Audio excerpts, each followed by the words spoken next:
Hello hi ಎಲ್ಲರಿಗೂ ನಮಸ್ಕಾರ. ಎಲ್ಲರೂ ಹೇಗಿದ್ದೀರಾ? ಎಲ್ಲರೂ ಚೆನ್ನಾಗಿದ್ದೀರಾ ಅಂತ ಅನ್ಕೊತೀನಿ.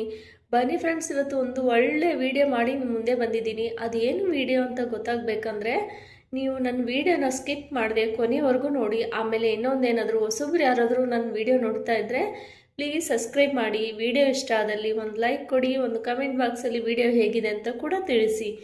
ಬನ್ನಿ, ವಿಡಿಯೋ ಏನಪ್ಪ ಅಂತಂದರೆ 30 ದಾಟೇ ಇಲ್ಲ ಆಗಲೇ ಮಂಡಿ ನೋವಾ ಅಂತ. ನೋಡಿ, ಹೌದು, 30 ದಾಟೇ ಇಲ್ಲ ಆವಾಗಲೇ ಮಂಡಿ ನೋವು ಬಂದ್ಬಿಡುತ್ತೆ. ಇವಾಗಿಂದ ಜನ್ರೇಷನ್ ಹಾಗೆ ಇದೆ ಅಲ್ವಾ? ಅದಕ್ಕೆ ನಾವು ಏನು ಮಾಡಬೇಕು ಅಂದರೆ ಕೂಡಲೇ ನಮ್ಮ ಆಹಾರದಲ್ಲಿ ಈ ಬದಲಾವಣೆ ಮಾಡಿಕೊಂಡ್ರೆ ಖಂಡಿತ ನಾವು ಸ್ವಲ್ಪ ಮಟ್ಟಿಗಾದರೂ ಈ ನೋವಿಂದ ಹೊರಗೆ ಬರ್ಬೋದು. ಅದಕ್ಕೋಸ್ಕರ ಈ ಒಂದು ಒಳ್ಳೆ ವಿಡಿಯೋ ನಿಮಗೋಸ್ಕರ ಮಾಡಿದ್ದೀನಿ. ನೋಡಿ, ಇವಾಗ ಇತ್ತೀಚಿನ ದಿನಗಳಲ್ಲಿ ಕೀಲು ನೋವು ಯುವಕರನ್ನು ಬೆನ್ನ ಬಿಡದೆ ಕಾಡ್ತಾ ಇದೆ. ಮೊದಲೆಲ್ಲ ವಯಸ್ಸಾದ ನಂತರ ಕಾಣಿಸಿಕೊಳ್ಳುತ್ತಿದ್ದ ಕೀಲು ನೋವು ಈಗ 30 ವರ್ಷ ದಾಟಿದರೆ ಅನೇಕ ಮಂದಿಯನ್ನು ಕಾಡಲು ಶುರು ಮಾಡಿದೆ. ಇದಕ್ಕೆ ಕಾರಣವೇನು, ಪರಿಹಾರವೇನು, ಇದನ್ನು ಆಹಾರವನ್ನು ಸೇವಿಸುವ ಮೂಲಕ ಗುಣಪಡಿಸಬಹುದೇ ಎಂಬುದರ ಬಗ್ಗೆ ತಿಳಿಸ್ತೀನಿ ನೋಡಿ ಇಲ್ಲಿ. ಕೀಲು ನೋವಿಗೆ ಪ್ರಮುಖ ಕಾರಣ ಕಳಪೆ ಜೀವನ ಶೈಲಿ ಮತ್ತು ದೈನಿಕ ಚಟುವಟಿಕೆಯ ಕೊರತೆ ಎಂದು ಹೇಳಬಹುದು. ಏಕೆಂದರೆ ನೀವು ದಿನವಿಡೀ ಕುಳಿತು ಕೆಲಸ ಮಾಡುವುದರಿಂದ ಸೊಂಟ ತೊಡೆಯ ಸ್ನಾಯುಗಳು ಬಲವನ್ನು ಕಳೆದುಕೊಳ್ಳುತ್ತವೆ. ನೀವು ಕೀಲುಗಳಿಗೆ ಬಲವನ್ನು ನೀಡುತ್ತೇವೆ. ಇದಕ್ಕಿಂತ ಇವುಗಳ ಮೇಲೆ ಒತ್ತಡ ಹೇರಿ ಕೆಲಸ ಮಾಡಿದರೆ ಕೀಲು ನೋವು ಉಂಟಾಗುತ್ತದೆ.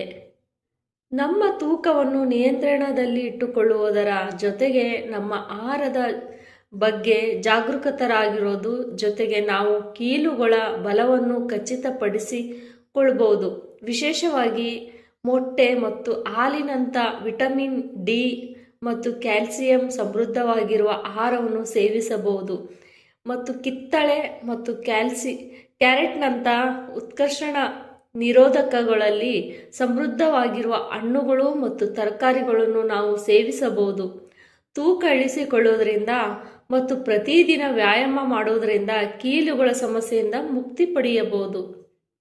ಕೀಲುಗಳ ಆರೋಗ್ಯಕ್ಕೆ ಅಗತ್ಯವಾದ ಪೋಷಕಾಂಶಗಳು ಮತ್ತು ಅವುಗಳಲ್ಲಿ ಸಮೃದ್ಧವಾಗಿರುವ ಆಹಾರಗಳು ಕೊಬ್ಬಿನ ಮೀನು, ಅಗಸೆ ಬೀಜಗಳು, ಚಿಯಾ ಬೀಜಗಳಲ್ಲಿ ಕಂಡುಬರುವ ಒಮೆಗಾ 3 ಕೊಬ್ಬಿನಾಮ್ಲಗಳು ಉರಿ ಊತವನ್ನು ಕಡಿಮೆ ಮಾಡುತ್ತದೆ, ಕೀಲು ನೋವನ್ನು ನಿವಾರಿಸುತ್ತದೆ ಮತ್ತು ಬಿಗಿತವನ್ನು ಕಡಿಮೆ ಮಾಡುತ್ತದೆ. ಕಾಲಾನಂತರದಲ್ಲಿ ಕೀಲುಗಳ ಸವೆತ ಮತ್ತು ಹರಿದು ಹೋಗಬಹುದು ಅನ್ನು ಕಡಿಮೆ ಮಾಡುತ್ತದೆ.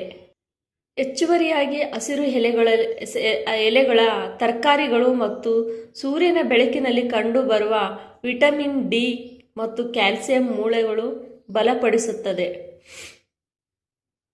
ಕೀಲುಗಳ ಆರೋಗ್ಯದ ವಿಷಯಕ್ಕೆ ಬಂದಾಗ ಕೀಲುಗಳಲ್ಲಿ ಉರಿ ಊತವನ್ನು ತಡೆಗಟ್ಟಲು ಕೆಲವು ಆಹಾರ ಮೇಲೆ ಕೇಂದ್ರೀಕರಿಸಬಹುದು. ಮುಖ್ಯ ಅದರಲ್ಲೂ ಅರಿಶಿಣ, ಶುಂಠಿ ಮತ್ತು ಹಸಿರು ಚಹಾ ಉರಿ ಊತದ ಗುಣಗಳನ್ನು ಹೊಂದಿದೆ. ಅಲ್ಲದೆ ಹಣ್ಣುಗಳಲ್ಲಿರುವ ಗುಣಗಳನ್ನು ಹೊಂದಿದೆ. ಹಣ್ಣುಗಳಲ್ಲಿರುವ ಉತ್ಕರ್ಷಣ ನಿರೋಧಕಗಳನ್ನು ಇದು ಕಾಲಾನಂತರದಲ್ಲಿ ಕೀಲುಗಳಿಗೆ ಹಾನಿ ಮಾಡುತ್ತದೆ. ನೋಡಿ, ನಾವು ಇಲ್ಲಿ ಏನು ಅಂದರೆ ಆಹಾರದ ಪದ್ಧತಿ ಚೇಂಜ್ ಮಾಡಿಕೊಂಡ್ರೆ ಮತ್ತು ಆಹಾರದಲ್ಲಿ ನಾವು ಬದಲಾವಣೆ ಮಾಡಿಕೊಂಡ್ರೆ ಖಂಡಿತ ನಾವು ಸ್ವಲ್ಪ ಮಟ್ಟಿಗಾದರೂ ನಮ್ಮ ಕೀಲು ನೋವನ್ನು ಕಡಿಮೆ ಮಾಡ್ಬೋದು ಅಂತ ನಾನು ಇಲ್ಲಿ ವಿಡಿಯೋ ಮೂಲಕ ತಿಳಿಸಿದ್ದೀನಿ. ಈ ವಿಡಿಯೋ ನಿಮಗೆ ಇಷ್ಟ ಆದಲ್ಲಿ ಒಂದು ಲೈಕ್ ಕೊಡಿ, ಒಂದು ಕಮೆಂಟ್ ಬಾಕ್ಸಲ್ಲಿ ವಿಡಿಯೋ ಹೇಗಿದೆ ಅಂತ ತಿಳಿಸಿ. ಥ್ಯಾಂಕ್ ಯು ಫ್ರೆಂಡ್ಸ್, ಬಾಯ್ ಎಲ್ಲರಿಗೂ.